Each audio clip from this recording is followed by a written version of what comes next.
Bonjour, je m'appelle Lasconi. NYSYMB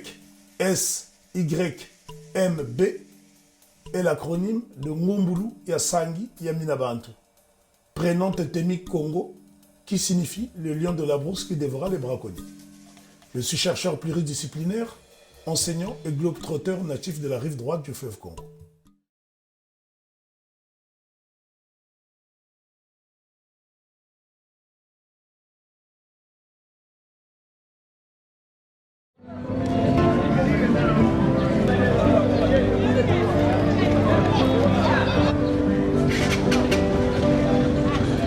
Nous sommes arrivés à Mbanza-Ngungu, ville carrefour et point initial du chemin de la Passion parcouru par Mfumu Simon Kimbangu en 1921.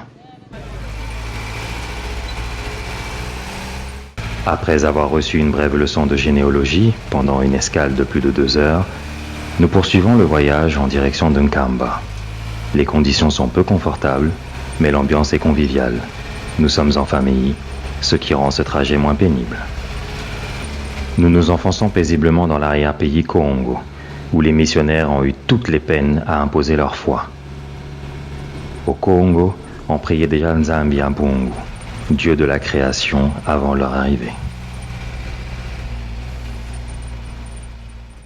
Il est à peu près 19h30. Nous sommes dans le village de Kiemba sur la route de Nkamba.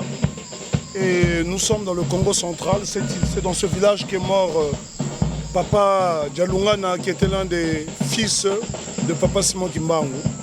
Et donc nous allons nous rendre en Nkamba. Donc là, ce sont les flûtistes Kimbangis qui sont en train de répéter.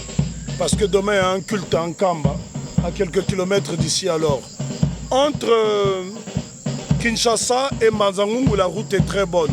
Nous avons quitté Kinshasa au parking de Bandal Molar à 12h35 et nous sommes arrivés à Mbanza-Ngungu à 15h exactement. Il nous a fallu 2h30 avant de trouver un autre véhicule. En fait, le véhicule était là, il fallait le remplir.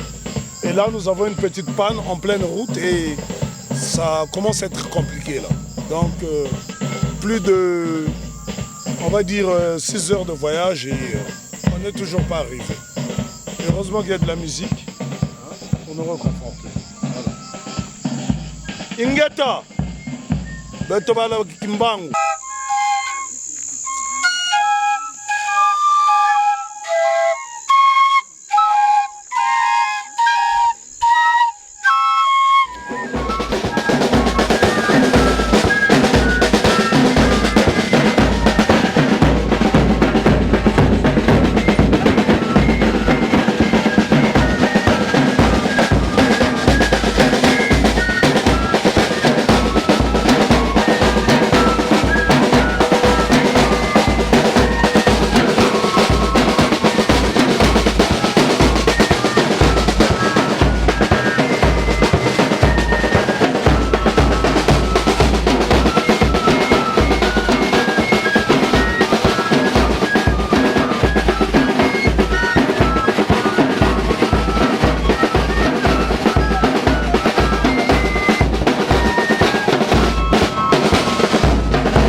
Une seconde panne de pneus, cette fois plus sérieuse, va longuement retarder notre arrivée à la sainte cité de Nkamba.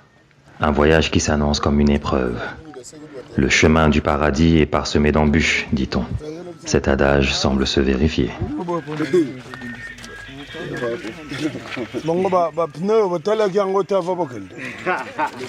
Ah, il y a comme on a vu, c'est la dernière minute. Donc, on s'en va foutre.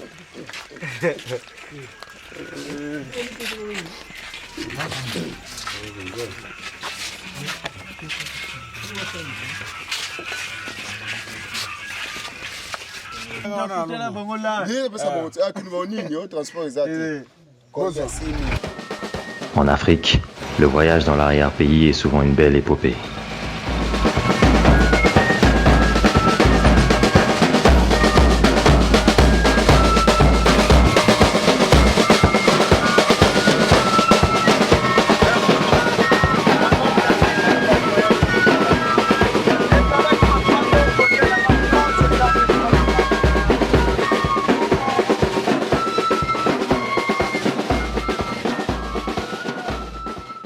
yenge keno bambuta mbote zeno mbote na bino me ni tata la skoni njijidi kunkamba mu kujitalaga tele butukila mfumu kimbangu yandi wanu wanamvita ngachita kuluka mu mpasizo jibele neto mpasizo jibata esclavage colonisation tata kimbangu watelama ta mfumu kimbangu watelama wo tutabe to mvuluzi ngachita kuluka nchangu njijidi mukijana mbote kuna bakulu ba Kongo bashimbiri Kongo Kongo dio dia ditatu mbanza Kongo mbanza ngungu mbanza ndunga asula za yavo Kongo di mosi ya kula nze ya mvimba do tata kimbangu nkuna yae kiambote keno diato tonde bon raga tutela mani ni carte ya Congo démocratique donc ils sont les itinéraires ya sa papa Simon Kimbangu de 1921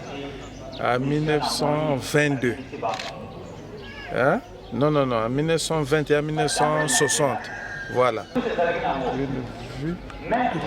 La ligne rouge représente le chemin de la passion, celui parcouru par Mfumu Kimbangu, à partir du 3 décembre 1921 jusqu'à Lumumbashi.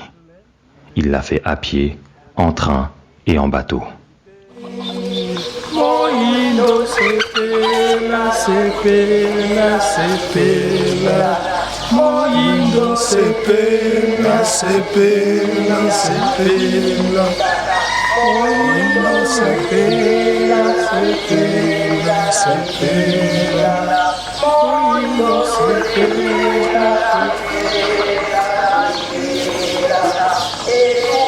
Cette chanson est très significative. C'est une chanson prémonitoire qui nous appelle à l'espoir, qui nous demande de garder de l'espoir, de vider nos larmes parce que l'homme noir sera délivré. C'est une prédiction de Mfumu Kimbangu Mvuluzi, celui qui est venu pour nous délivrer de l'envahisseur, du colonialiste. Et toutes ces chansons, tout l'enseignement Congo est consigné dans les chansons. On va dire à 95%. Nos chansons sont là pour nous raconter notre histoire. C'est pour cela que mon payago explique l'histoire na bisoté. L'étranger ne peut pas expliquer notre histoire, ça serait de l'imposture.